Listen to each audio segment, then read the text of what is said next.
শিয়াল পণ্ডিত, তুমি আমার পথ আটকিয়েছো কেন? তোমার মতলবটা কি? আমার সামনে থেকে সরো, আমি ঘাস খেতে নদীর ধারে যাব।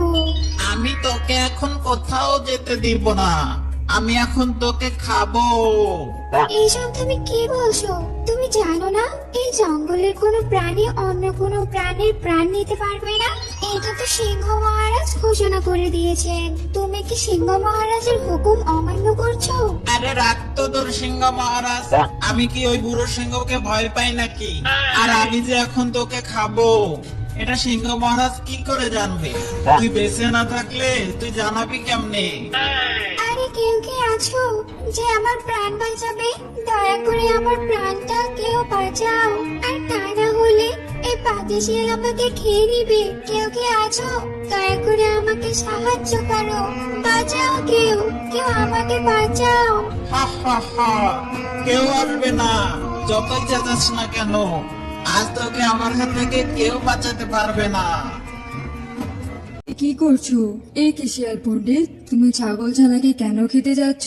তুমি কি সিংহ মহারাজের হুকুম অমান্য করতে যাচ্ছ? সিংহ মহারাজ যে ঘোষণা করে দিয়েছে এই বনের কোনো প্রাণীর প্রাণ অন্য প্রাণী নিতে পারবে না। তোমার যদি শিকার করতেই হয় তাহলে তুমি অন্য বন থেকে শিকার ধরে নিয়ে এসো। রাখ তোর সিংহ মহারাজের হুকুম, আমি খিদার জ্বালায় মরে যাচ্ছি আর তুই আছিস তোর সিংহ মহারাজ নিয়ে। আমি এখন তোকেও খাবো। খবরদার শিয়াল পণ্ডিত, তুমি যদি এখন আমাদের খাওয়ার জন্য এক পাও এগো তাহলে আমি এখনই উড়ে গিয়ে সিংহ মহারাজের কাছে তোমার নামে নালিশ করব। এই সেরেছে, কাকা তোর যে উঠতে পারে আমি সেটা তো ভুলেই গিয়েছিলাম। যদি সে উড়ে গিয়ে আমার নামে সিংহ মহারাজের কাছে নালিশ করে তাহলে তো আজ আমার রক্ষা নেই। তার চেয়ে বরং এখান থেকে কেটে পড়ি, সেটাই ভালো হবে। এরপর শিয়াল সেখান থেকে লেজ গুটিয়ে পালিয়ে যায়। ধন্যবাদ কাকাতুয়া দিদি, তুমি আজ এখানে না আসলে এই দুষ্ট শিয়াল আজ আমার প্রাণটাই নিয়ে নিত। ঠিক আছে ছোট্ট ছাগল ছানা, তুমি এক কাজ করো, এখনই তুমি একবার সিংহ মহারাজের কাছে গিয়ে শিয়ালের নামে একটা নালিশ করে আসো, যাতে ওই পাজি শিয়াল তোমাকে আর কোনোদিন খাওয়ার নাম নিতে পারে। তুমি ঠিকই বলেছো কাকাতুয়া দিদি, আমি এখনই যাচ্ছি সিংহ মহারাজের কাছে, দেখি সে কি বিচার করে। এই বলে ছাগলছানা সেখান থেকে চলে যায়।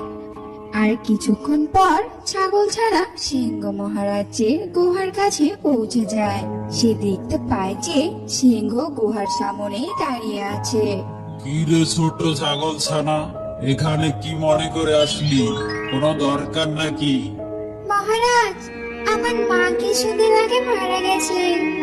এখন আমি জঙ্গলে একা একাই ঘাস খাই, কিন্তু আজ আমাদের পাজি শিয়ালটি আমাকে খাওয়ার জন্য আমার পথ আটকে ছিল। সঠিক সময় কাকাতুয়া দিদি সেখানে চলে আসায় শিয়াল সেখান থেকে পালিয়ে যায়। কিন্তু শিয়ালের এই ভাব দেখে আমার মনে হলো যে শিয়াল আমাকে আবার খেতে আসবে। এখন একমাত্র আপনি পারেন আমাকে এই দুষ্টু পাজি শিয়ালের হাত থেকে রক্ষা করতে। তুই এসব কি বলছিস?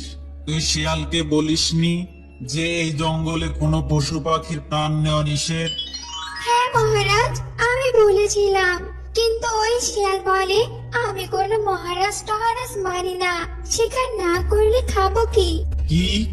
ওই বেটা শিয়ালের এত বড় সাহস যে আমার হুকুম মানে না?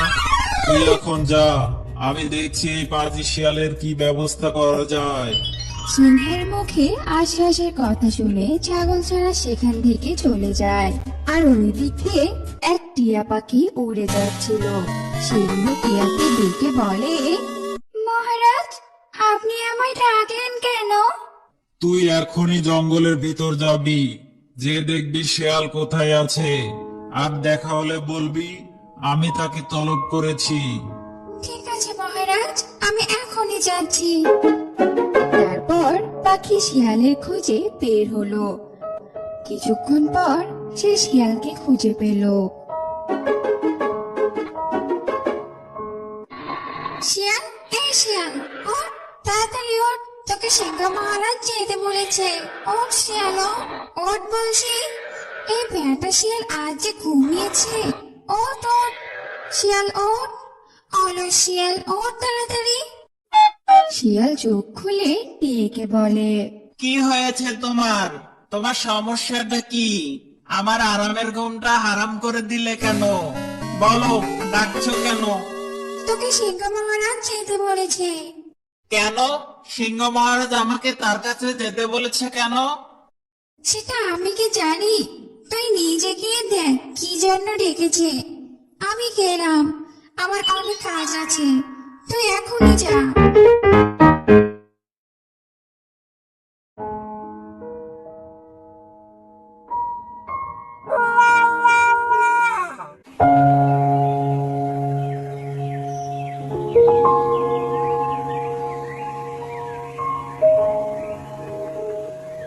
সিংহ মহারাজের জয় হোক।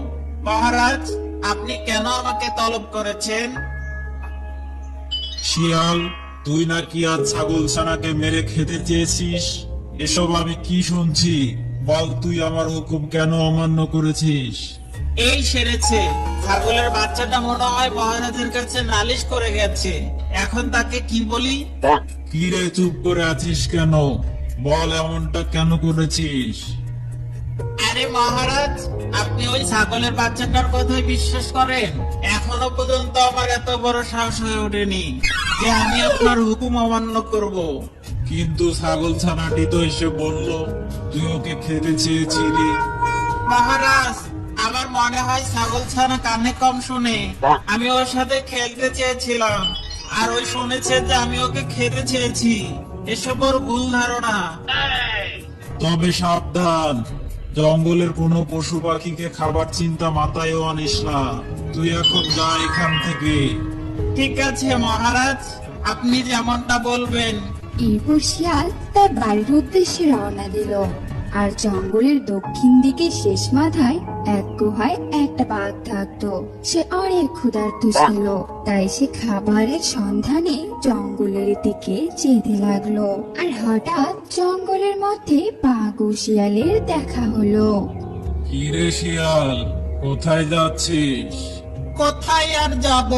সিংহ মহারাজের কাছে গিয়েছিলাম, এখন বাড়ি ফিরছি। কেন?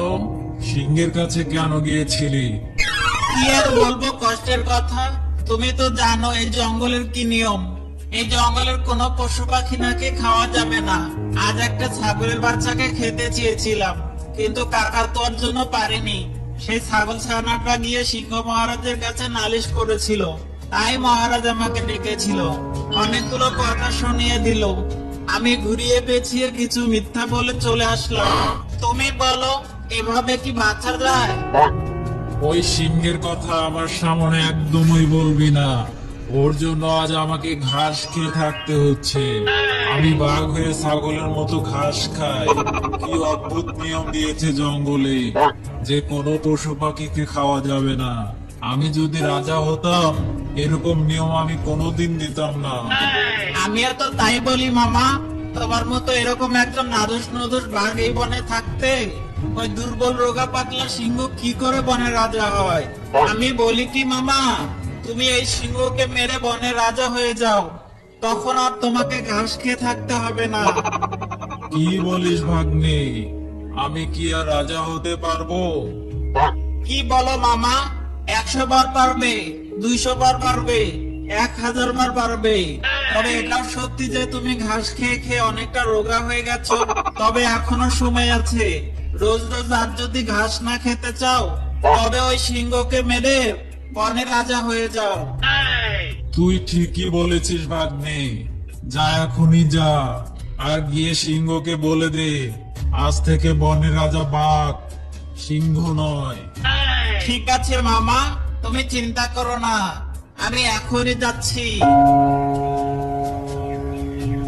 তারপর শিয়াল সেখান থেকে সিংহের গুহার থেকে যেতে যেতে বলে, ভালোই হলো, যা একখান প্যাঁচ লাগিয়ে দিয়েছি না, এই বাঘ সিংহ লড়াই করে মরে যাবে, আর মাঝখান থেকে আমি বনের রাজা হয়ে যাব। তখন ইচ্ছা মতো পশু পাখি ধরে খাবো। কি যে ভালো লাগছে! হা হা হা। এইসব বলতে বলতে শিয়াল সিংহের গুহার কাছে চলে আসে। কিরে শিয়াল, তুই এখানে আবার কেন ফিরে এসেছিস? কোনো দরকার নাকি? তাহলে তাড়াতাড়ি বল। আমার এখন ঘুমানোর সময়, আমি এখন ঘুমোতে যাব। মহারাজ, আপনার এখন ঘুমানোর সময় না, লড়াই করার সময়। আপনার রাজ্য যে দখল হতে যাচ্ছে। কি বলছিস এসব? আমি তোর কথার মাথা মুন্ডুতে কিছুই বুঝতে পারছি না। খুলে বল দেখি। মহারাজ, ওইদিকে বাঘ তো ঘোষণা দিয়েই দিয়েছে, এখন থেকে সেই বনের রাজা। সে এখন থেকে যা বলবে সেটাই নাকি সবার মানতে হবে। অনেক পশু পাখি তো ইতিমধ্যে বাঘকে রাজা হিসেবে মেনে নিয়েছে।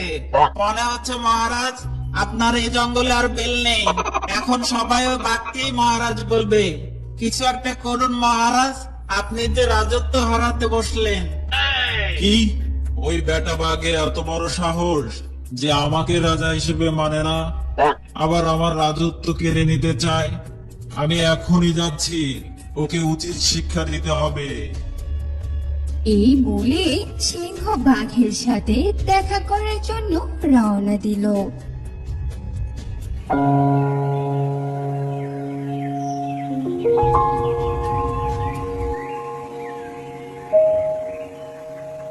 কিরে বাঘ, তোর এত বড় সাহস যে আমার রাজত্ব কেড়ে নিতে চাস? ঠিকই শুনেছিস সিংহ, তুই যে বনের রাজা হয়ে বসে আছিস, তোর এ বনের রাজা হওয়ার কি যোগ্যতা আছে? কি? তোর এত বড় সাহস, তুই আমার যোগ্যতা নিয়ে কথা বলিস? আয় আমি দেখিয়ে দেই তোকে আমার যোগ্যতা আছে কিনা। আমি তোর কাছে যাব কেন? তোর যদি সাহস থাকে তুই আমার কাছে আয়। তোকে অনেক দিন ধরে মারবো বলে একটা সুযোগ করছিলাম, আর সেটা পেয়েছি। তোকে আজ মেরে আমি হব এই বনের নতুন রাজা। তাই তোর নতুন রাজা হওয়ার শখ? তুই আমাকে মারবি আর আমি দাঁড়িয়ে দাঁড়িয়ে আঙ্গুল চুষবো? এটা তুই ভাবলি কি করে? তাহলে এত ভয় পাচ্ছিস কেন? আয়, সাহস থাকলে আমাকে মারতে আয়। আমি তোর কাছে যাব কেন? তুই আমার কাছে আয়। আজ যে আমি তোকে কি মারবো, দেখি তোকে আমার হাত থেকে কে রক্ষা করে। এরপর বাঘ আর সিংহ মিলে লড়াই শুরু করে দেয়। তাদের মধ্যে তুলকালাম লড়াই শুরু হয়। কেউ কারো থেকে কম ছিল না। আর ঝোপের আড়াল থেকে বাঘ আর সিংহের লড়াই শিয়াল চুপি চুপি দেখছিল আর বলছিল, যাক বাবা, অবশেষে এই দুই বলদের মধ্যে মারামারি লেগে দিতে পারছি। এখন ভালোই ভালোই দুটা লড়াই করে মরলেই হয়। তারপর দেখি আমার এই বনের রাজা হওয়া ঠেকাই কে। হা হা হা। শিয়ালের এসব কথা এক টুনি পাখি শুনে ফেলে আর সে বাঘ সিংহের কাছে গিয়ে বলে, থামো, তোমরা থামো। কি করছো তোমরা? এভাবে লড়াই করতে থাকলে তো দুজনেই মরে যাবে। শোনো বাঘ, তুমি বনের রাজা হওয়ার জন্য তো লড়াই করছো, তাই না? কিন্তু তুমি কখনো বনের রাজা হতে পারবে না, কারণ এই বনের রাজা হিসেবে তোমাকে কেউ মেনে নেবে না। ওই শিয়াল তোমাকে তখন বুঝুম ভাজুম বুঝিয়েছে। আসলে সে চেয়েছে তোমাদের দুজনের মধ্যে ঝগড়া বেঁধে দিতে, যাতে তোমরা দুজনেই লড়াই করে মরে যাও আর মাঝখান থেকে শিয়াল এই বনের রাজা হয়ে যায়। আমি আমার ভুল বুঝতে পেরেছি সিংহ মহারাজ। আসলে আমার রাজা হওয়ার কোনো যোগ্যতাই নাই। রাজা তো তারই হওয়া উচিত যে অন্যের কথা চিন্তা করে। আমি তো কেবলই শুধু আমার নিজের চিন্তা করি। আমি রাজা হয়ে বনের সকল পশু পাখিকে খেয়ে ফেলতে চেয়েছিলাম, কিন্তু আমি এটা চিন্তা করিনি যে যদি সকল পশু পাখিকে খেয়ে ফেলি তাহলে এক সময় আমার নিজেরই মরতে হবে।